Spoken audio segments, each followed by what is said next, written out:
The Indiana baseball team lost to the Northwestern Wildcats today, 6-13 in the third game of the three-game series. Northwestern came in strong with 4 runs in the second inning before the Hoosiers came in with single runs in the second, thanks to Josh Pine and Brock Tibbetts.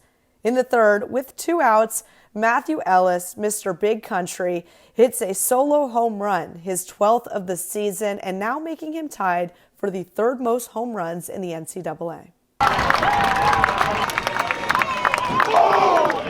And you can't get away from what you do well. And so for him to just to stay true to his approach and stay true to what he wants to do in the box, to his strengths, is a huge key. It's foundational for him to continue to be the player that he's capable of being. Fast forward to the 6th, the Hoosiers scored for 2. Carter Matheson, Hunter Jesse, and Samuel Murrison all walked before Tyler Jones and Philip Glasser secured a pair of RBI groundouts.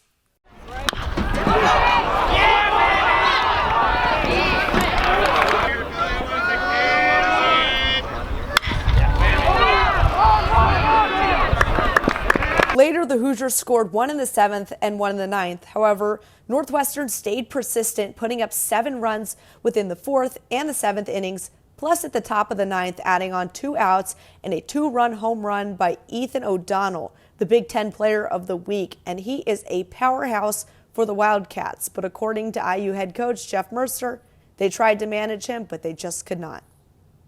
You're never going to control him, right? You're never going to shut down a kid that's an All-American. You're not going to shut him down, but can you manage him? Can you control him? And to where he can limit the damage a little bit. And that's what you're trying to do, just limit the damage that he's able to impose, and we didn't do a good enough job of that this weekend. The biggest struggle that remains for this Indiana team is on the mound. Head coach Jeff Mercer had a few words to say about that after the game. Velocities aren't down, the stuff's not down. It's the ability to continue to execute to the zones you're trying to execute. And then you kind of get a little bit, it kind of snowballs in a little bit and you lose control. It's kind of conversations I've had with those guys a lot and spent time with them to be able to have the confidence to go out and compete throughout your entire outing. And that's something that we're going to have to find a solution for.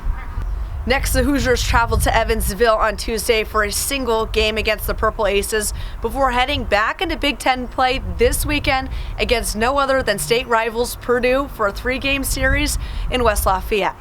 Well, I'm Gwen Parks for the Hoosier Network, and we will catch you here next time.